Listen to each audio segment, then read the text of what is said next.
Yeah, g'day everyone and welcome back to the TryPod Live with Clarkey, Winny and Nakul for this very special edition. Very, very excited to bring you guys our Game 3 State of Origin Decider preview. We're going to break it all down for you from every possible angle.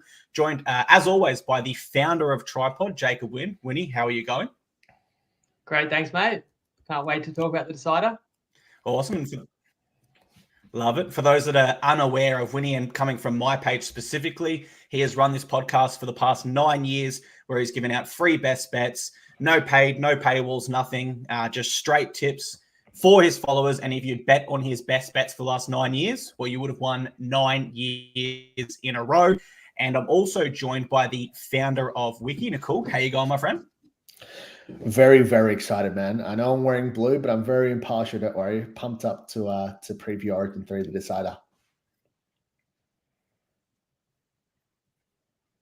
Awesome, man. Yeah, I can't wait either. For those that are joining from my page as well and unaware of Wiki, Nakul has founded a data and analytics company. They've created some powerful data tools and analytic tools, and they work with sports teams professionally around the world with those tools. So super exciting stuff. Let's move straight into our best bet segment, Winnie. This is the one that everyone loves. We always like to give it in the first 5 minutes, so to not keep you guys waiting. So what have you got for us in the way of best bets for the Origin Decider? Yeah, we've got heaps to get through tonight. It's worth mentioning we've previewed the games together, you and I. Nicole's joined us as well sporadically, but last 2 years, and Clarkey has picked the winner of the game, 5 out of 5 Origins. I myself have picked the winner 4 out of 5. The one I got wrong, Origin 1 this year. There was a send-off pretty early that may have been influential. Clarkey also had his Clarkey's Collect same gamer that paid at $10 odds. He picked 3 out of 4 try scorers. I gave Moses man of the match at $10. I gave Moses man of the series 200 to 1 before game 1 as well. I've got a juicy man of the match for tonight. I've done a deep dive on the Wally Lewis medal, but I won't keep everyone waiting for my best bet after I did win the game 2 best bet. I'm going either team 1 to 11. I think this game goes down to the wire. I don't mind saying that straight off the bat. And the best way to play that is on Top Sport as a same game multi. All you do in the old handicaps is you take both teams plus 11.5. $1.85, as I said, that gives you. You can play either team 1 to 10. It's $1.82 on Lads and Neds as well. But that's the best price toppy. You never know. 11 points unlikely margin of victory, but it's possible as well. And of course, I'll give my actual game prediction winner later, but that one is a good bet for a neutral or really people on either side of the state lines. If you agree that after 2 20-plus point wins, we get a nail biter in the Decider. Yeah, it seems right. I mean, we've sat here for the preview shows 1 and 2, and we've said, this will be the tight one. And for game 2, we said, well, there was a send-off, so this will be the tight one. It just hasn't happened yet. So game 3, I believe, also looms as a tight one there, and I think that's a great best bet. All righty, we'll pause our preview here momentarily. We're going to hear from a very special guest, a very good-looking guest, a fan favorite here in the TryPod community. It's the CEO of Top Sport, Mr. Tristan Merlehan. G'day everyone, it's Tristan here from Top Sport. We've got the Decider coming up on Wednesday, and I'm sure everyone's excited for it. Just having a look at where the market's moved on the back of this game. We open the market up straight after game 2 at $1.85. Queensland 195, New South Wales, obviously the Suncorp factor massive in where we opened that because New South Wales were dominant in game 2. From there was a strong push for New South Wales where the market went straight into Pick'em. $1.90 take your pick, which it stayed the same until the teams were playing their last run before getting selected for Origin. And unfortunately, as we know, Latrell got hurt in that weekend. That saw the market shift to $1.74 Queensland, $2.10 New South Wales. But after the teams were announced, New South Wales were backed into $2 and it was $1.80 Queensland. So that stayed pretty solid for a while, and then there's just been a slow incremental amount of money for New South Wales since those teams were announced, and we're into $1.85, $1.95 now. Queensland's still slight favourites, but obviously it's very, very tight in the betting, and it wouldn't surprise me if the game got to Pick'em come Wednesday night. Just looking at the Suncorp factor, as we know, Suncorp's such a big advantage for Queensland. If this game was in New South Wales, I'm tipping, in Melbourne like it was last time, the market got out to 2.5 after their dominant display. I'd suggest it would probably be around about maybe the 4.5 skewed the plus or 3.5 skewed the minus, obviously taking into account the strong win, but also no Latrell. So that's probably where I feel the market would be at that Melbourne venue. Just having a look at some of the big liabilities, there's been a bit of a push for hammer in the try-scoring markets in terms of the man of the match, the big one we've seen support for it at a big price is Kalen Ponga, where someone's had a good crack at him at $23. That would probably indicate that punter thinks he's going to be pretty influential and get quite a bit of game time. So good luck if you're having a wager over the weekend. And also, and just on the total points, there's been a strong push for the overs in that as well. Obviously, both the first two games over the weekend, over the series, went overs. And I think punters are expecting a free-flowing affair and plenty of points in this game. So that's where all the money's been so far in this matchup. Good luck if you're having a bet over the weekend. And of course, gamble responsibly. Thank you. Great stuff there from Tristan, as always. Thank you very much for that clip there. Let's move into the Queensland team, lads. We'll start with you, Winnie. Jaden Sewer drops out. Kurt Capewell starts at back row. Xavier Coates and Murray Taulagi are both out, so that shifts Valentine Holmes to a wing. Dane Gagai comes in at centre, and Selwyn Cobbo returns on the other wing. With Capewell starting, his bench spot is opened up for Kalen Ponga. What are your thoughts on these changes? Do you think this is a stronger Queensland side from what we saw in Game 2? I'm glad that Ponga has been picked. I think I know that Billy was never going to do this, but an outlandish pick may have actually been to throw Ponga all the way into 6. I think that would present the most problems for New South Wales to defend. But Billy's stuck with Dearden, and I'll talk about whether or not he is the right choice and can lead Queensland to a victory later on. But Ponga may actually come out and play a bit of second receiver, and it's going to be very boring and like a broken record, but I'd like to see David Fifita in that team, and we might touch on that again later too. Interesting you called for Dave Fifita there, mate. I haven't seen too much of that in the media calling for his inclusion there. What about you, Nakul? What do you make of these Maroons changes? Look, I don't actually love the changes. I definitely am on board with they really should have picked David Fifita. I think Capewell and Kafusi in that 17 is overkill. And you got to remember that also Dane Gagai. So it's like quite a few guys that are experienced, but also a little bit older. Whereas obviously the Blues have a ton of fresh faces and sort of younger body generally. So I actually reckon for the first time, the Blues, actually for the second time this series, I actually agree with the Blues team changes more than the Maroons. I'll get to who I think will win, etc. a bit later. But selection-wise, I think Queensland could definitely have done better. But the one thing I do like is they've been super consistent. Fifita could have arguably been picked Game 1. He wasn't. Game 2, he wasn't. And Billy's gone all in with Ponga and Gagai on Game 3. And honestly, I kind of respect that. Yeah, I think it's good to bring the experience in when you look at how dominant the Blues were in Game 2. But I think an element of that as well is I looked at Game 1 and the Blues also had a lot of momentum in that game despite having 12 players. So I think that really sums up the difference in both of these sides' benches here. And I think the Maroons, a selection like Kalen Ponga, if you've got the momentum in the middle, world class. You could not pick someone better. But if it's going against you, he's not necessarily the man you want to come out to try to change that, in my opinion. So that's interesting there. Of course, there's a David Fifita. Only other comment I'd make is I was interested to see, or at least know, how close they might have been to considering Kalen Ponga on a wing, given they lost both wingers. You know, he started his career there with the Cowboys. Not his best position, of course, but could they have found that the way to squeeze him into that starting side? Alrighty, let's look over the fence, though, at the New South Wales Blues. Latrell Mitchell's out, so Bradman Best comes in at centre. Mitchell Barnett joins the interchange at the expense of Homoli Olakau'atu, and that frees up the 18th man position, which is Matt Burton again. What do you think, Winnie? Do you think this is a stronger Blues side, weaker? Do you like the changes? What are your thoughts? Sorry, I put the wrong team up there. There we go. Look, they weren't going to change it much from Game 2, where they had like the most dominant half of footy display in Origin history. Then Latrell's out. You had to pick a replacement. There's a few options, but I think Best was the clear correct choice, and it fits Madge's style. And then you swap out Olakau'atu, didn't really do anything wrong, but Barnett has been banging down the door, and Madge obviously feels he can trust Martin and Crichton to play 80 minutes on an edge.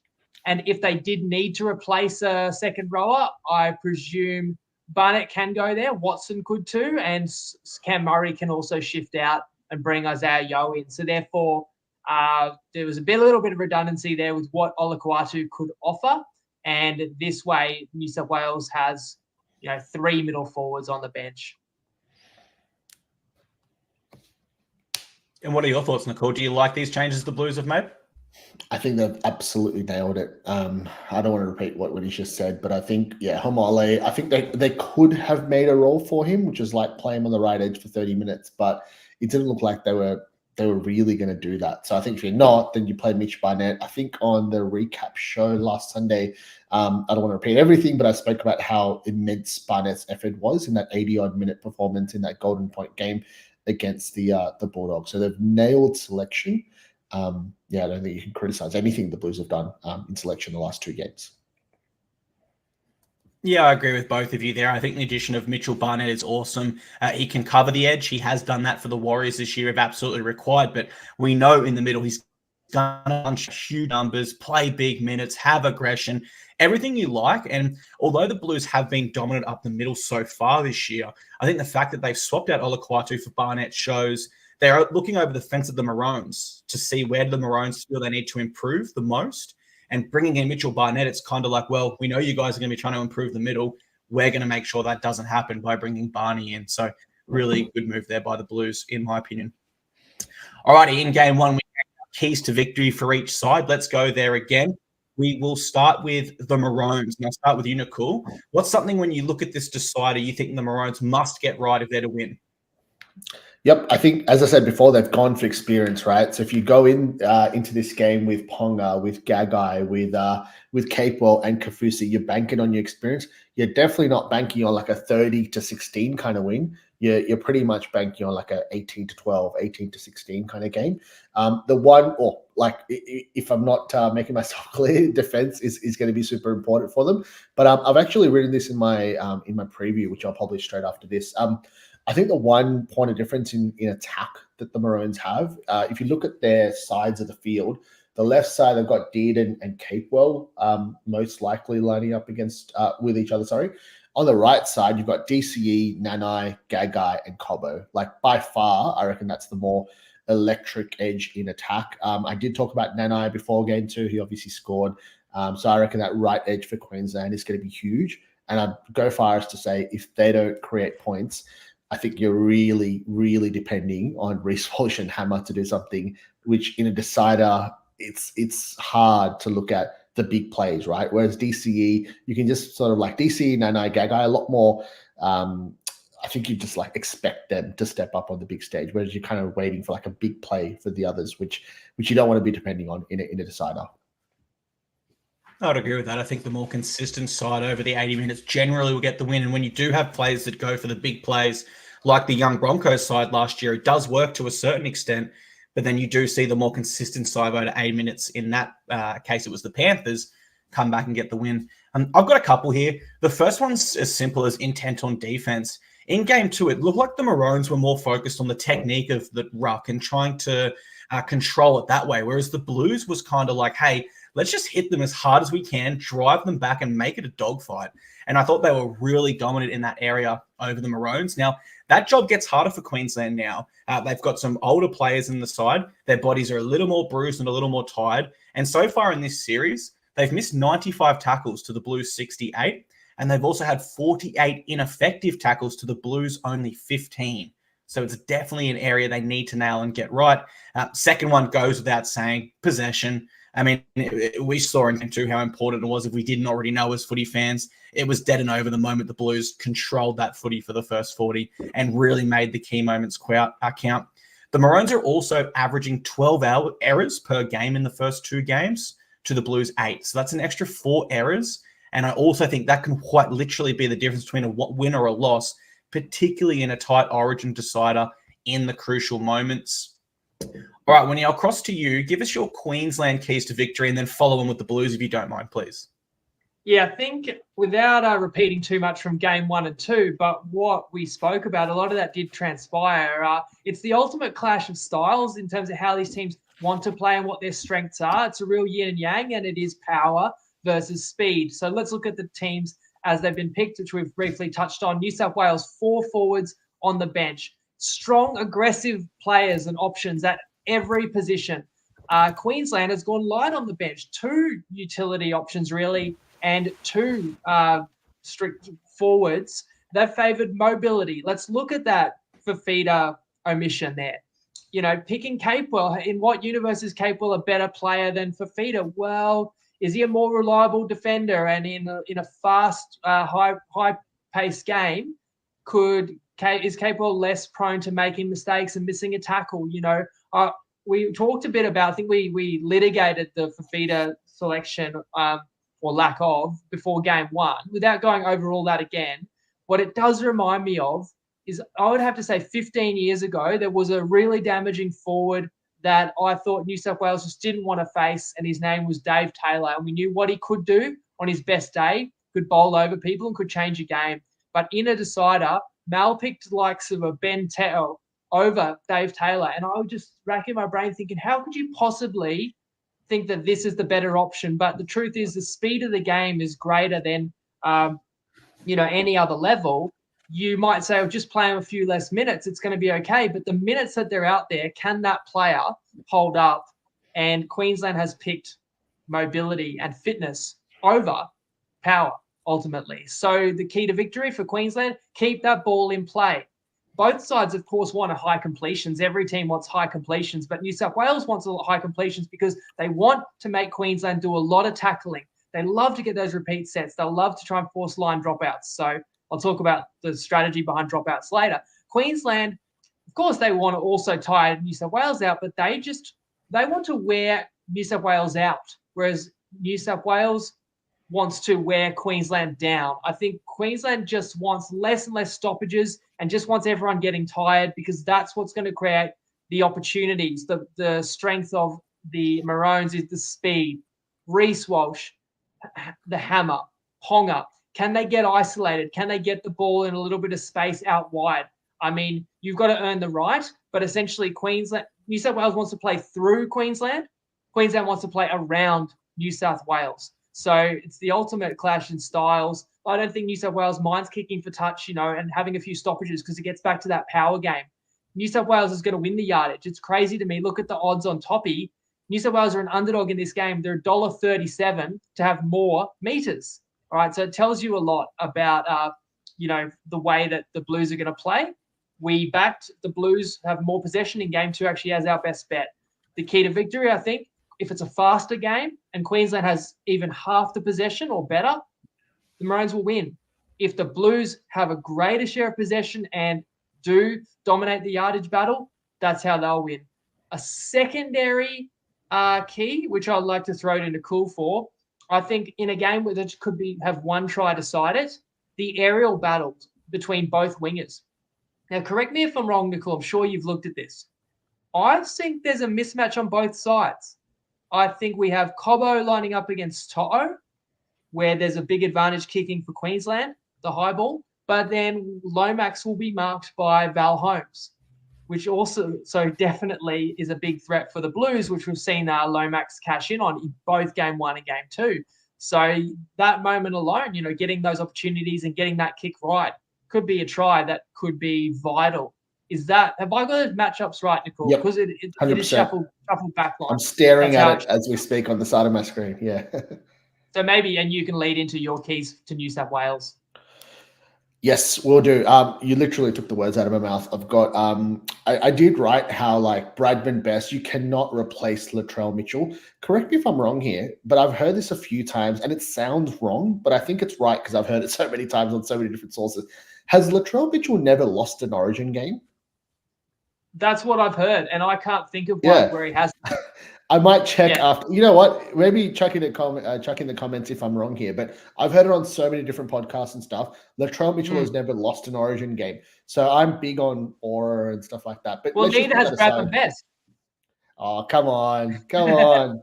But yes, he has, and you know what? He's never lost a game 3, which is huge. But no, the point I tried to make was Bradman Best is if you take the aura out of it, just go like for big body. Powerful presence, all that stuff. Bradman Best is a like-for-like replacement. I think the Blues have done well. And then you imagine him and Angus Crichton. Angus Crichton is the only player ever to win back-to-back Player of the Month or whatever he just did. He's been in great form, right? Them two on the left edge, great. But my point, or the go-to for the Blues and tackle is what I went to Zach Lomax on the right wing, just as Winnie pointed out. Mitch Moses, I think they spoke about this a few times, but 4 try assists in game 2. That's as many as anyone's had in a series for the last 8 years, and the most anyone's had in a game for like 20 odd years since Freddie, I think it was. So I still reckon, even though they've got some threats on the left, the Blues have to go right in attack. And also, I would say that's up against Holmes and Capewell on the left side in defense, who are Holmes out of recent position on the wing, and Capewell playing left edge in an Origin game, which is a little bit insane to me. I had a look there. From what I can see, I think Latrell Mitchell has lost 2 Origin games, one in 2019 and one in 2021. The 2021 one was a dead rubber. Yeah, it might be Latrell Mitchell's never lost an Origin series then. Maybe the fact that everyone keeps saying might be wrong. It seems too good to be true. But if you're telling me, if Latrell play game 1 in 2019? That's the only game the Blues lost. Anyway, Well, he played 3 games in 2018, they won. He played 2019, they won. He played in 2021, they won. And he played once this year. And it's a close one. We don't know who's going to win yet. So he could keep his... based on that, New South Wales has already won the series. Because if the stat is that any series Latrell plays in, the Blues win, then shall we wrap the preview up now? Don't tell the bookies. Well, the other thing is, too, in 2019, he only played 1 game as well. And they still won. Dead rubber in 2021 where Latrell actually had the penalty shot at goal and it fell short. He said his shorts were too tight. But, yeah. So, I think I heard the same thing, Nakul. I think it's a classic case of Chinese whispers where it's originally hasn't lost the series and then people change it to a game and you hear it. And if you can't think of the contrary straight away, then you run with it and say it. So, anyway, we cleared that up. Absolutely. I think for my New South Wales key to victory, I don't think I need to change too much here, lads. I just look at their game plan in the first 2 games. I think it worked. Like in game 1, let's not forget, they played 73 minutes for 12 men. And they had enough share of possession and field position in that game that if a few things were different, who knows what could have happened. I'm not going to say they would win, but they played well enough with that game plan with 12 men. Then we go to game 2. They didn't really change their game plan. They just stuck with it. I think if they can do that again, minimize the errors in their own end, play the quote-unquote long game with kicking and with the higher percentage plays, I think they can actually pressure the Maroons into some uncharacteristic errors like they have done in games 1 and 2 where the Maroons are averaging 4 more errors per game. But above all else, I think the key to victory is their bench. I look at their bench, I see Yo, Barnett, and Lemieux. Those are 3 players that can bring it in the middle of the field, bring intensity. When you go to the Maroons bench, you're probably not going to get that from Grant or Ponga. Probably not going to get it from Kafusi. So that really leaves Moeki Fodawaker a big, big task there. So the bench will absolutely be crucial for the Blues, in my opinion.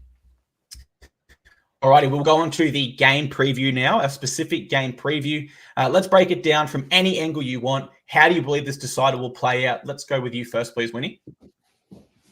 Well, home advantage is big. I mean, you heard it from the horse's mouth. Tristan said if this game was in Melbourne, it would be a 4.5 or 3.5 line in New South Wales' favour. So let's call it a +4. But New South Wales, a +4 to Queensland. But Queensland is -1.5. So home advantage is worth 5.5 points. That's as big as any venue in any game of rugby league. And we know historically that New South Wales very rarely is able to overcome that, especially in deciders. But I don't know. I don't see the intimidation factor. I look at this Blues team and I reckon it's a team that has absolute belief that they can come up here and get it done and make some history for themselves. I'm looking at some of these stars in their absolute prime. Like Nakul, you talked about the danger of the potential weaknesses in the Queensland left edge defense. They're coming up against Critter, who has dead set flames coming off him this year. Dylan Edwards is in his prime. Moses in his prime. Haas in his prime.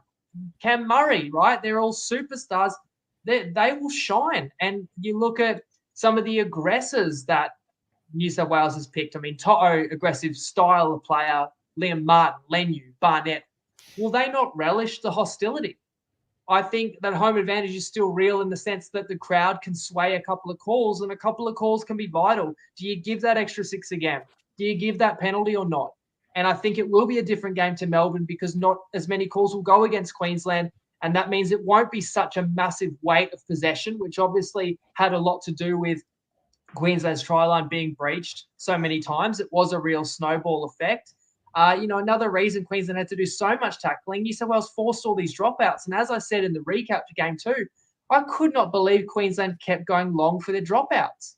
I mean, you've got to at least make it a contest. You already did way too much defensive work and lost the game in the first half. Try and change the momentum. So, that's something I'll be looking for Queensland. And again, I think that they're going to want to keep the ball in play. Absolutely, mate. Nakul, I've got a fair bit to say, so I'll cross over to you first. Let me know how you're seeing this game and break it down for us, please. Yep. Okay. I think I'm going to offer some contrasting opinions, which would be good for the listeners, right? So the way I see this game is, if you look at the teams on paper, you look at obviously the first couple of games, you look at the selection decisions, everything should tell you that New South Wales, to a man, on paper, is the better team. I think that too. What I think, and I reckon a couple of years ago, I would have said, yeah, Blues all the way.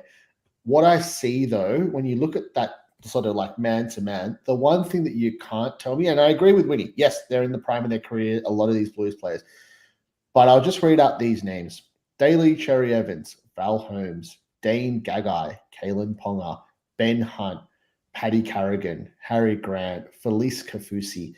It is a mixture of the guys who are part, or maybe like just after the 8 in a row and stuff, but like Origin legends from the last decade, and a couple of guys who in the last 2 series that the Maroons have won have shown them to be future Origin greats, and the games at Suncorp. So I think, yes, on paper, New South Wales is the better team, but at Suncorp, in a decider, with the experience that the Maroons have, the consistency of Billy Slater's approach to coaching and selection, I'm going to back them in to win by barely a couple of points, but I reckon the Maroons get it done. Mate, great call. And I'd certainly agree with the best bet call, Winnie, of this being a tight contest. I expect this has to be the tight contest. We haven't had one in game 1 or 2. These Origin sides are still very, very close. And what I actually did with Random Stats Guy, we came up with a formula that would rate a player from 0 to 100 based on all of their stats so far this season. And when you average the teams, the Blues are 2.5 points better out of 100. So they're that close that, the odds tell us this, the chances tell us, this should be a tight game here. I think both coaching staff and coaching setups are smart enough to tweak the game plan where they need and implement the new, game plan. And for that reason, I actually see tries coming in more of an unorthodox manner in this game. What I mean by that is off kicks, line breaks, sustained pressure, short dropouts gone wrong. I don't think this will be the old classic shift it left or right to the wingers with a block play, basic shape, maybe hit someone short, maybe go long. I don't think points are going to come that easy because both sides will be so well adjusted. So I do expect it to be a really tight game based on what we've seen over the 160 minutes so far of Origin. But I will say the Blues have been the stronger team. All things considered, stats, the eye test, no matter what kind of angle you go at this, the Blues have been the stronger side, in my opinion. And I'm almost certain if Joseph Suaalii didn't get sent off in game 1, I believe the Maroons win still, but I believe it's a much tighter margin, and this decider would be a very different market, in my opinion. Now, of course, you both touched on it, Suncorp. It is a huge advantage, possibly the biggest advantage any home team could ever get around the world in sport. It is something else, and it's something that absolutely all must factor into our considerations. I've also got a few stats for our listeners to consider or consume. After claiming game 1 in Sydney, the Maroons have only lost 1 series at Brisbane and a decider, and that was 1994. They've won 7 of those series, so they'd be looking for 8 here. Throughout Origin history, the side that loses game 1, so the Blues in this case, has only gone on to win the decider 10 times out of 41 attempts. The last time the Blues won a decider in Brisbane was in 2005. Of the 13 deciders that have been played at Brisbane, the Blues have only won 2. So, the stats there really do sum up the importance of Suncorp above all. I think for my final breakdown, I think this Blues side is more balanced than the Maroons, particularly in the forward pack area, where I do see their forwards off the bench bringing real impact, regardless of whether there's momentum or not. Whereas for the Maroons bench, I think players like Kalen Ponga and Harry Grant are going to require the Maroons pack to really stand up and take it to the Blues. And if that happens, then this will be there will be some points for this Maroon side, in my opinion. Alrighty, well, that is my say and my breakdown, gents. So I'm going to give Clarkey's Collect at this point. If you guys are not tracking, Clarkey's Collect is a new market we started for Origin 2. and basically I'm up 11 units to the nearest roundup. New South Wales Blues at the line of plus 1.5 at $1.90 on Top Sport. It might have moved slightly lower than that, Winnie. Is that true? I saw $1.85 today. Yeah, $1.85. Tiny bit of money for the Blues. Yeah, and that's still about $1.80 minimum of what we'll hand out for a best bet on this show. So there you go, guys. I said it. I feel sick. I hope for everything that is beautiful in my home state of Queensland that I grew up in that I'm wrong and that my analysis is wrong. Of course, I will be cheering the Maroons, but I've just got to say I do think the Blues are more than capable of, continuing on this trend where they have been very good this Origin series. We haven't got a final say So, from mate, you yet. just to be clear, I was just going to say, by one. Maroons by one, you're sweet. Best of both worlds. Yeah, well, there you go. So, I didn't consider that, but that would be absolutely unbelievable if we could cash Clarkey's collect and the Maroons win. That would be unbelievable. That's the needle you want to thread, and my best bet would win too if that happens. So Queensland by one, we'll all be happy except Nakul. Andrew says, do you see a forward going over Clarkey? So hold that thought, Andrew. And to be clear, we're tracking Clarkey's collect. You're giving that out as a single, but you also have a same gamer that you'll share later, Clarkey, which will also count for Clarkey's collect, and it is called the Clarkey's collect SGM. Just we want to be clear. It's one thing to say tips here and there and then say, oh yeah, I got it right or I didn't, but we're saying these are official, that they're all going to be tracked in Clarkey's record. The other point I wanted to make on those stats, Clarkey, like New South Wales only winning 2 out of 13 deciders at Lang Park is meaningful, because that is pretty extreme, right? So that says something again about the task that the Blues have to face. But the other one you gave, I always chuckle about. People say, oh, winning game one of the series is so important. The team that wins game one wins the series 75% of the time, or like you just said then, a team has only won the series 10 out of 40 or 41. Yep. That's exactly how it should be. If you think of every game as basically a 50-50, once you're down 1-0, what's the odds of winning the series? Well, you're going to have to win 2 50-50s in a row, which is basically 1 in 4. And 1 in 4 times, it happens. So, someone always wins game one, and it's more than likely they'll win the series just because of the close nature of Origin. But definitely we all accept that the home ground makes this game closer, because I think we all agree New South Wales has picked the better team. You certainly do, Clarkey. I would challenge your bet just in the sense of, would you really rather have New South Wales plus 1.5, or would you feel better about going either team 1 to 11?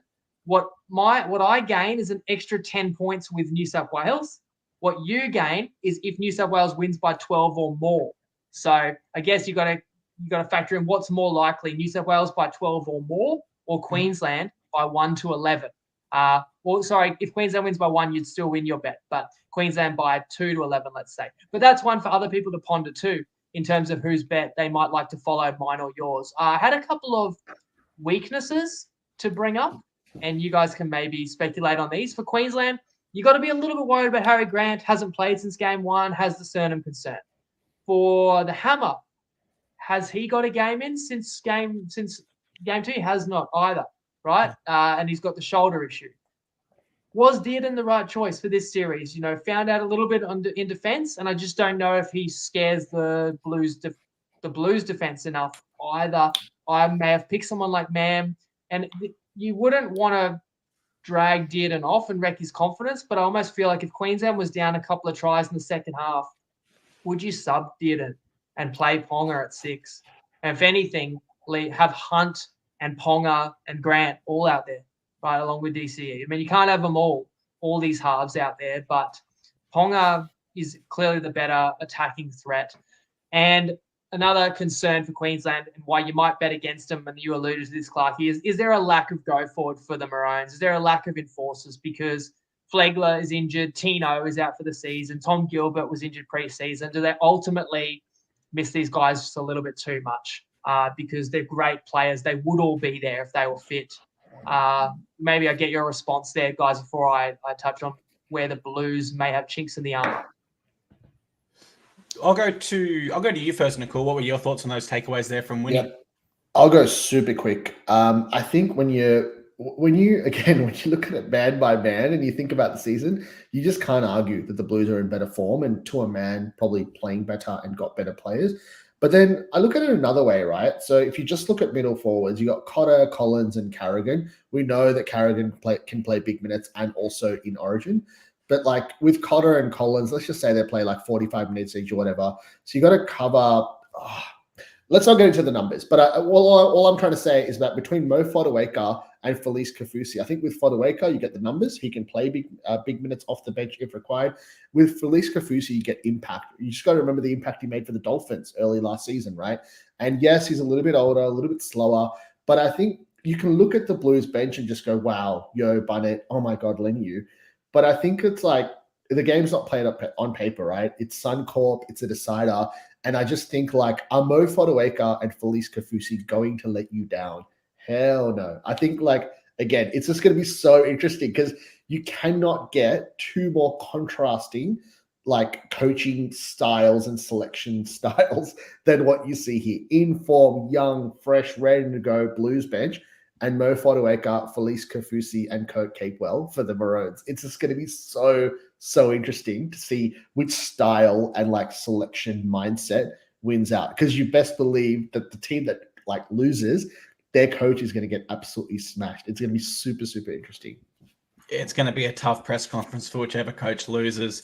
Winnie, I agree with all of the weaknesses you put forward there, and probably the one thing that I'll float between both of what you've said is, yes, Suncorp's a big challenge, but these players for the Blues are a little bit crazy. Like Barnett and Leniu are a little bit crazy, so it actually could spur them up to a new level, or it could break them. We just don't know yet. And as Ryan's putting out in the comments, he said, Clarkey, you could just make up stats, and I'm sure we wouldn't realize. Look, Winnie's called me out on that before in our NRL previews, but I did look at the stats for the series so far. Yeah, he's Nakul goes, so why'd you cut it off out of 7 of the last 12? You know, what happened in the other 3 or whatever to get it to 15? But when you look at the stats from this series, the Blues are leading in every single stat except points scored. Line breaks, the Maroons have 12 there to the Blues 6, so that is impressive. And penalties, the Maroons have given 2 less penalties. Every single other stat that you want to be positive in, the Blues lead them. Possibly one of the most concerning ones as well, though, is 30 offloads to the Blues to only 10 for the Maroons. In tight games, that second phase play can really be the difference, just disrupting that defensive system and lineup just a little bit. So that's definitely one we've got to pay attention to. Winnie, over to you for the Blues weakness in their chinks in their armor, as you call it. How do you see that? So Bradman Best with the hamstring, he seems to have gotten through it and be training well from all reports, but it's troubled him multiple times. And when you're not carrying an outside back on the bench, it is an extra worry. Should the Blues lose anyone from their back 5, then what do we think? Like, is a Connor Watson going to be playing centre? Is Angus Crichton, Cam Murray? They're all viable, but it suddenly goes from a strength to a little bit of a weakness because none of those guys are, regular, and that's not their perfect position. I wonder if a selection of Robson comes back to hurt you. Anybody could have played 9 for the Blues in game 2 and they would have won, right? And actually, Robson did pretty well in game 1 as well. So I can't fault him, but he's not a superstar. And in these games, it is the superstars at the key positions that win it for you. I'm going to share another really unpopular opinion. If New South Wales lose this series and lose game 3 and it's close, or even if it's not close, I think you do have to question Gerbo being in the team and being captain. Should you really pick someone who is not one of your best 17 players because he's a legend of a bloke? Or should you not just pick the best 17 players and then expect that from those 17 elite players, there's enough leadership and you back yourself as a coach to establish the culture? Do we really need to pick a guy because, he bleeds blue and he's such a champion, like that'll help our culture? Shouldn't the culture be strong enough if you're picking winners? I don't know. Gerbo hasn't played big minutes, so hasn't been that impactful. But I kind of want my starting prop, who is my captain, to be impactful. And I am looking at someone else like Stefano Utuikamanu, who is just bowling people over every single week on a West Tigers team that's usually behind, thinking he would offer more as one example of someone who could be there instead. If it's a fine margin, I hate to say it, but Gerbo's not a match-winning player at this point. Am I being too harsh? Well, I think you are being fair there.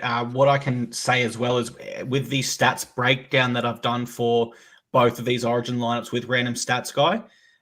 Jake Trbojevic has the 5th worst rating of all players. The only players that have a lower rating this year in his team is Liam Martin and Spencer Lemieux, who's primarily coming off the bench, so less minutes. And for the Maroons, it's Kurt Capel and Felice Kafusi, which we'd kind of expect at the veteran stage of their career. So no, you look at it from the eye test, Winnie, he's not getting that many minutes. And you look at it from the stats perspective, which removes all opinion, and 5th worst player in Origin is what the stats say. What are your thoughts on that one, Nakul? I think sorry, we're talking about the Blues or the Maroons, sorry? Yeah, Jake Trbojevic, the selection. Sorry, my bad. Yep, with Turbo, and I've got try-scorer picks and try-scorer and player of the match picks, by the way. So just let me know when to get through those. But Jobo actually features in one of them. I won't reveal which one just yet. But I think with Jake Trbojevic, it's a really interesting one to talk about. And if they lose, exactly as Winnie said, it will be something that's talked about, right? I think the interesting thing to note, though, is that they were a man down in game 1, and it made sense, at least to me, why you wouldn't play someone like Jobo just because you need to chase the game, etc. Game 2, was it 34-0? I remember they scored 34, but 34-0 at halftime, right? Yeah, 34-0 at halftime. You don't really need Jake Trbojevic to be playing when you're 34-0 up. Great opportunity to get your sort of younger, less experienced Origin players on the field. I actually think, and look, most of us think this is going to be a close game. I reckon we'll actually see why Jake Trbojevic is in the team at all in game 3. So again, might be kind of different to what we just said, but it's going to be really interesting because I actually think as long as it is a close game, we just spoke about Felice Kafusi and Kurt Capel. A lot of people thinking, oh, why are they there instead of David Fifita? Well, the Blues have gone the opposite way, right? With a heap of young, relatively inexperienced Origin players who are in the sort of like going towards the peak sort of their career. Jobo is obviously well past that, but I think he'll show us why he's needed if it is a close game. And I definitely think he'll get more minutes as well. But it could go the other way, right? If it's not a close game or if the Blues do lose, all the talk is going to be like, yeah, why was he captain? Who's going to be captain next year, etc. That's a fair take as well, mate, because he is so consistent in the middle. And what Jake Trbojevic is going to give you, let's say it's to this level here, he will give you that 9 out of 10 games. Whereas someone off the bench like Spencer Lemieux could give you up here, but he's not going to be able to give it to you as consistently as someone like Jake Trbojevic can. You mentioned try scorers. We're just over the 40-minute mark, so I do want to go to that if we can, please. You are the try scorer. Try scorers, which I'll stay out of. I'll give my final prediction for the game because I only shared the best bet of either team 1 to 11, and I like that. Nakul's made a great case for Queensland and some of those names, just the experience. They've been there before. They're not going to blink. And I do just think it sets up for an absolute nail-biter down to the wire. I think desperation is going to win out over any intimidation for the Blues. You might say, well, what do you mean desperation? It's 1-1, but it is 1-1, but it is also New South Wales staring down the barrel of 3 straight series defeats. So I do think that the Blue, it means so much to them, and they've got the right team to come up to Queensland and win, where in other years that really was formidable, especially during the decade of dominance by Queensland. And then even since the era of, Immortals, the legendary era of Queensland, there have been a couple of deciders at Suncorp, and for different reasons, the Blues will definitely rue the fact that they didn't win those games. The Blues were favourites in 2020, the COVID year, and they were in the decider, and they were big favourites before the series. They were like $1.30 before the series, if people recall. That was like the unwinnable that was coached by Bennett. And 2022, the Blues were big favourites in the decider as well. Remember, Munster was ruled out with COVID, and Queensland got them both times. So I feel like there's so much urgency for the Blues to come through and win, and I will give you man of the match. I'll give you man of the match now too, but I'm going to go Blues by 1. I'm going to say that Mitch Moses kicks the winning field goal, wins the Wally Lewis. That cashes my either team 1 to 11. And my man of the match is Cam Murray. Best price, $26 on TopSport. He is a vital player for New South Wales. Had he been available for game 1, he would be the Blues captain. And I don't even know if Jobo would be in this team, but Cam Murray would be the captain if Cam Murray wasn't injured before the series. I'm pretty sure of that. And on the note of those past two deciders, Don't forget that Cam Murray hurt his hamstring in the first game of the 2020 series, wasn't there for the decider, and was knocked out a few minutes into the 2022 decider, didn't really get to play a part in New South Wales having a chance to win that. If he gets through this game, it will be one of the best on field. I think 26 is an outstanding price for Cam Murray. That's a great call. And when you look at his connection with Michael Maguire and the fact I believe it was Maguire who debuted him at Souths, then yeah, certainly. I agree with you. He could have been there and been captain in game one if he was healthy. Alrighty, great calls there. We've wrapped it up from our keys to victory, our breakdown of the game. Let's get into two niche markets now, gents. Let's go try scorers, then into Wally Lewis medal predictions. When we talk try scorers, we have to go to you first, Nakul. I know you've got some good ones for us here, so let it rip, baby. What you got? Yeah, sweet. I'll do try scorers and player of the match, by the way. I think Winnie might have done Wally Lewis. But anyways, I'll rattle through all mine in one go. Just before I do that, I actually put out a little notification announcement on Discord. This will take like 15 seconds, I promise. But especially for the guys in the Wiki community and TryPod, I've been there for many years before 2020 probably. But I just wanted to make a quick announcement that from next year, this will be the last year of Wiki Premium. Nothing's happening to Wiki, our Discord, our community, all our free stuff. That will continue. So I know most of you guys obviously engage on the community and all that kind of stuff. But yeah, long story short, this is my full-time gig. It's a lot of hours. It's a lot of unpaid hours because Wiki is my full-time business. But yeah, we'll still be here. The picks will still be, but I just wanted to make that announcement real quick. Getting into the decider. It's funny when Winnie said the Blues by one, I'm going to go the Maroons by one. I was weighing up whether to go by 1, by 2, by 4 or whatever. But the kind of game that I'm thinking, like, even if you get to like the 65th minute of this game, you're almost thinking like there's a potential for a field goal real soon. So now when I started picturing the game, if it goes the way that most of us think and it's tight towards the end of the game, I think both sides are going to start looking for that field goal. So I'm going to go the Maroons by 1. I'll get into my try scorer and player of the match picks real quick. Try scorer picks, and I'll publish the article straight after this podcast, by the way. I wanted to go live with the picks on the podcast. Payne Haas, first and last try, $67 odds. First is 67s on BetRight, 365 in Neds. Last is 71s on BetRight. The reason why I like him real quick, he scored 2 tries since he returned from injury just before Origin this year. He's looked really, really good. And I tipped him at 51s, if you remember, just a few weeks ago where he scored, I think it was first against the Titans, it might have been. Love Payne Haas this game at that price.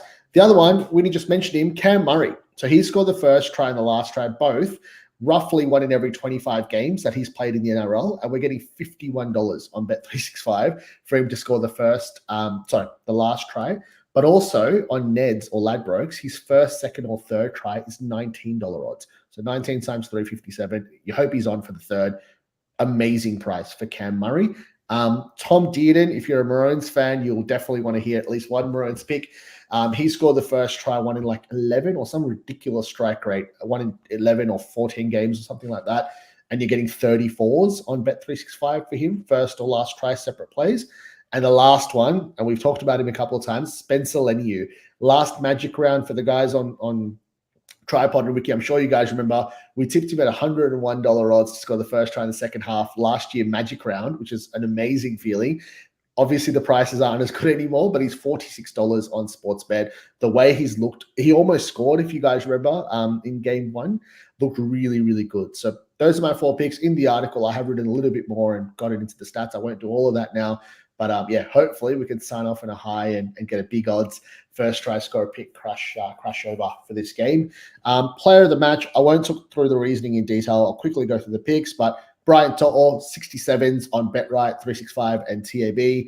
Jake Trbojevic, and I will very quickly explain why I'm saying this, 67s on BetRight. Dane Gagai, 61s on Sportsbet. And Jeremiah Nanai, 36s on Sportsbet. So To'o, I won't say the reason again. I think I've tipped him at almost every single game I've done, like tips for Origin. He gets the run meters every time. He needs to just score 1 or 2 tries in a tight game. And like he's just someone that you remember. I think that's a great price for To'o. Trbojevic, I will explain real quick. My theory is if he gets that sort of 40 to 50 minute sort of normal prop slot, and the Blues do win in a tight one, as much as I fully understand that he's clearly not in the prime of his career, I think as the captain in a close game, if we win, or if the Blues win this game, I think 67s is just ridiculous for someone who's the captain. That's all. Fun little play. Gagai, I Googled this to double check the stats, and Clarkey, you may need to correct me if I'm wrong here, but I did double check again. You might want to triple check. He's won a Wally Lewis medal, and he's won on a separate occasion in 2019. He's won a player of the match medal. So yes, those games I think were both on the wing, and he's in the centers now. But man, that storyline, everyone talks about Origin Gagai. Like, I will be getting on this quite a bit at 60 odds on Sportsbet. And the last one, Nanai, same thing as last game. I think he's one where he's most likely going to play 80 minutes because Capewell is the other second rower. So if one of them is going to go off, it's definitely going to be Capewell. Scored a try in game 2, scored a try last series in 2023 as well. And he's on that DCE side. So I think like whatever Queensland does in attack, Nanai is not going to be too far away. He's going to play his 80 minutes. He just needs that one sort of spectacular try, and he'll be in the back of the selector spine. So obviously I haven't got any short price picks, but if you think Reece Walsh is going to score a try or he's going to win the medal, you don't need me to convince you. But yeah, those are my picks. Google Wiki Linktree, guys. We're just about to crack 5,000 on Discord, and I will be pressing publish on this article as soon as we finish this potty. Well said. And if you hear from my Instagram, Facebook, or YouTube, that link will go up on my Instagram and Facebook story, so you can tap on and go straight to that punters preview article, like you can every round for the NRL as well. There from Wiki. We have a question on YouTube from Ryan Winny. He is asking thoughts on a play to kick a 40-20, paying $4.25. Does that price seem okay? I have done some chat GPTing, and it tells me from 2020 there's been 3 successful 40-20s. So that's 3 from 14, probably on par with the $4.25 there. I wouldn't say that's value. That seems to just be level on the stats. Now to my try scorers. Now I've gone a little bit different to game 2 where we did cash. I went mainly explosive outside backs in game 2. I thought that would have been the difference between the two sides. This time, as I broke it down in the game preview, I think it'll be a tighter contest where tries will be a little bit harder to come by because both teams have adjusted so well defensively and really studied the film. To that end, I've gone with another Clarkey same game multi. Thank you very much, Winnie. What we're looking for here is any 2 back rowers from all 4 playing from both states to score. So you can back this if you're a Maroon or if you're a Blue. Starters, exactly right. All 4 starting back rowers. Why I like this one, I go to the Blues. There's no back rower specialist on their bench. So I do expect Liam Martin and Angus Crichton to play the full 80. Liam Martin, he's averaging 72 minutes this series. He was the one coming off for Ola Kawatu, who's now gone, and he does have a try in this series. Angus Crichton's played 80 minutes in both of his games. No try, but his form has been as good as possible in Origin and the NRL, particularly in game 2 there. For Jeremiah Nanai, he has played 80 minutes in both of them, and he also almost scored a try in game 1. It was disallowed, and then he did score in game 2. That was also one of Nakul's picks there. And for Capewell, now he only played 37 minutes in game 2. I expect he'll play the full 80 or close to it here. I think they'll prefer to put Kaufusi in a middle role instead of an edge role. And there has been plenty made of Capewell's inclusion, so I wouldn't be shocked if he was motivated and up for a try. Now that pays $5. We need any 2 of the starting 4 back rowers in State of Origin Game 3 to score. You can find this market on Top Sport under Sport, Rugby League, Clarkey's Collect SGM. That's where you'll find this market on Toppy. Maximum total stake on this event is $50. That's what I'm going there. Winnie, do you want to have any words on anything try score related, or do you want me to move straight into the Wally Lewis predictions? Wally Lewis sounds good to me, mate. Alrighty, gents. I'll tell you where I've... With your market, as always, I do endorse the price. I've crunched the numbers because, again, 2 out of 4, how do you figure out what odds it should be? Trust me, that's a nice price, just like Clarkey's $10 was in game 2, which also cashed. And Clarkey picked 3 out of 4 last game. He only needs 2 out of 4 in this one. Yeah, mate, and I think it'll be a tighter contest. You know, maybe that little grubber through the line, maybe a rebound off a player. I don't know. I just feel a few funny tries coming in this game, and I think that the back rowers will be the ones that cash in this time. Alrighty, gents, final little bit of market to get through here. Let's jump into the Wally Lewis medal predictions. I'll tell you how I have it so far, and then I'll pass to you, gents, for your pick. Game 1, 3 points, Daly Cherry Evans. 2 points, The Hammer. 1 point, Cobbo. Game 2, 3 points, Mitchell Moses. 2 points, Dylan Edwards. 1 point, Angus Crichton. So from where I'm sitting here, Realistically, I have to pick Daly Cherry Evans or Mitchell Moses. My pick pre-series was Patrick Carrigan. I'm happy to say I've got that wrong. I don't think that'll get over the line there. What I would need for either of those halfbacks to lose is for them to not receive a single point in their side winning and someone else to get a 3-point game, which then overtakes theirs when they have their final say. So I've got to play it really safe, gents. My tip is either DCE or Mitchell Moses. Winnie, let's start with you. What are your thoughts on that and this Wally Lewis market? So just to clarify, it's fine that you've gone the 3-2-1, and I don't disagree, but there are 3 voters, which means there's actually, someone could get 9 votes, right? And then their 2s and their 1s could differ. So it isn't as cut and dry. But what I definitely agree with is we had resounding victories to each states in the respective games. And I'm certain that nobody polled a vote on a losing team, which means all you got to do is, if you think Queensland's going to win, you've got to look at who polled for Queensland in game 1.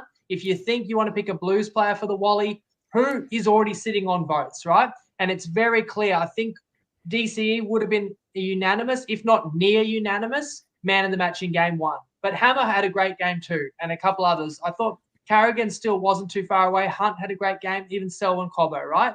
But if DCE gets any votes at all, he probably wins. What I can't quite understand is why DCE is $3 for this award and Moses is $5, because Moses was definitely a unanimous man of the match in game 2. So the game is a 50-50. We're talking $1.87 plays $1.95. They're both sitting on basically the max number of points. Let's say out of a possible 9, they've both got either 9 or 8 points realistically. So why is Moses $5.20 but DC is $3? Other than legacy, like if Queensland wins, is there more of a push to, it's close, let's give a vote to DCE here because he's had a long rep career, he's been there for a while, he's captained this state through several series wins, as opposed to Moses, he's younger in his career, like maybe he has to be more evidently above the others to get votes. I'm not sure. I look at Moses paying $5.20 and actually still think that's value. And this is a guy I backed at 200-1 before game 1. But I still reckon if you like the Blues, Moses at $5.20 is likely to poll in a win, and any type of polling probably gets in the win. DC at $3, I don't disagree with it, but it just feels like they're not doing you any favors with that price. I am looking at the Hammer at 13s on 365 if you want a longer shot on Queensland, because I think the Hammer definitely got a few votes. So then if he was to, I disagree with what you said, Clarkey, that the only way someone other than DCE wins is man of the match. If Hammer was, say, second best on ground in this one and DCE had a quieter game, the Hammer actually could be second best for Queensland in 2 wins, which could actually end up with more votes than someone who was man of the match and then didn't poll. Even Carrigan, if Carrigan was man of the match, and I think Carrigan will have to be tremendous because of the New South Wales pack and what their strength is. If you're telling me that the Blues pack does not run over Queensland, Carrigan had a whale of a game, and Carrigan may have polled in game 1 as well. There is a little bit of a storyline behind Ben Hunt. We know Grant has this bit of his injury cloud. Hunt had a really great game 1. So if Hunt was man of the match in game 3, could he be the Wally Lewis medalist? I think it's possible. He was very close in 2022. And then the guy who's not even listed on most bookies, and I see bookies with guys at 300-1. Selwyn Cobbo's not even listed. Now, it's unlikely because I don't think a winger can get man of the match, even though Gagai may have in the past. But, if someone was giving you 300-1 on Cobbo, he actually came on off the bench for when Walsh went out and may have got a vote or 2. So then you're kind of thinking, if he's got a vote or 2 and he ends up man of the match in this one, 300-1's crazy. As for New South Wales, I would back Moses at $5.20, as I said. I wouldn't back Angus Crichton, who's quite short in the market, but I just don't think second row is the best position to poll bulk votes. Haas looked like he was limping a little bit against Penrith, but he's due to dominate. Definitely has a chance. You can't completely write off Zach Lomax. How many points did he have in the first half alone? It was 18-0 Lomax versus Queensland, right, in Melbourne. If he was man of the match here, he'd go close. And I will give you another long shot, because as someone who's sitting with Moses at 200-1, I have got my eye on Edwards. Was pretty good in game 2 and is still paying $67. I can't quite figure out why Edwards is $67 for the Wally. If he was man of the match in game 3 and Moses was kept quiet, Edwards could actually get ahead of Moses. So I would be having a little saver on that. And even if you don't have the Moses at long odds in your pocket, that on its own may be worth a cheeky little flyer bet too. Mate, absolutely love it. Nakul, have you got a pick for the Wally Lewis medal? I don't, mate, but I'll just add one note, just to add something to the conversation very quickly. I do think a smart play is to not bet on Mitch Moses player of the match. Again, I haven't done the research on this, but I don't think there's ever any incidences where we've had a player win 2 player of the match awards in the same series. Do you guys remember by any chance? At least in the last 15 years, it doesn't ring a bell. But anyways, like, someone else can correct me if I'm wrong here, but I'm just going to say it confidently. I don't think a player has won 2 player of the match awards in the same series. So if you do like New South Wales and you do like Moses, honestly, like, putting everything aside, I'm cheering on Winnie's 201 tip because that would just be insane. So yeah, I reckon if you're going to get on Moses, get on him for Wally Lewis. I don't think it's smart to bet on him for player of the match. That's all I'll add. Yeah, no, that's more than fair. And as Winnie pointed out, because he was a clear MVP in game 2, he wouldn't have to be the MVP. So that goes in line with what you're saying as well. Alrighty, guys, we've said a lot on this. We've broken it all down. Let's do one final recap of all of our tips, predictions, best bets. For me, guys, mine is the New South Wales Blues plus 1.5 at $1.85 on TopSport, and any 2 of the starting 4 back rowers to score on TopSport at $5 odds. Winnie, what are your best bets and plays for this game? Best bet, either team 1 to 11, which you play as the same game. It's $1.85 on Toppy. Man of the match, my favorite would be Cam Murray at 26, also on Toppy. Man of the series, if you haven't already got Moses, still don't mind him at 5.20. To your point, Nakul, why would you back Moses at $10 for man of the match again when he could really be a top 3? In a horse race, you wouldn't back a horse to win at 10s if you get it to place at 5s. And I think if Moses is on the podium, he is the man of the series. So 5.20, longer shot, hammer $13 for Queensland, or Edwards 67, Wally Lewis market for New South Wales. Perfect. And finally, Nakul, your best bets and tips, please. Yep, I'll be super quick. Payne Haas, first and last try, pretty much both 67 separate plays. Cam Murray, 51s, first and last separate plays on 365. Dearden, 34s, first and last separate on 365. Lenny Yu, first try, second half, 46s on Sportsbet. Player of the match, To'o, 67s on BetRife, 365 and TAB. Trebojevic, Jake Trebojevic, 67s on BetRight. Dan Gagai, 61s on Sportsbet. That's Origin Gagai. And Nanai at 36s on Sportsbet. Perfect. Well, there we go. That is our Game 3 State of Origin Decider preview show. Thank you very much to everyone who's been here live with us all over social media, and to those listening later as a podcast. We absolutely appreciate you spending your time with us here on the TryPod, and we will see you on Thursday night at 5:30 p.m. to recap the Decider and preview NRL Round 20. With that said, Winnie, it's over to you to farewell the show. Thanks for steering the ship, as always, Clarkey. We've gone through 2/3 of the season and 3 Origin previews, and we will give a little recap on Thursday as well. And thank you for all your contribution this year, Nakul, and for joining us for another hour of power. And to everyone who tuned in, thank you as always. Enjoy your week and enjoy the game. Let's hope that we get what we deserve, which is one that is in the balance for 80 minutes. I'm biased saying that because I want the best bet to win. But after 2 blowouts, the pinnacle is when any moment can swing it, and when we get these players pushed to the absolute limit. And I've got a feeling that's what we're in store for, and I can't wait.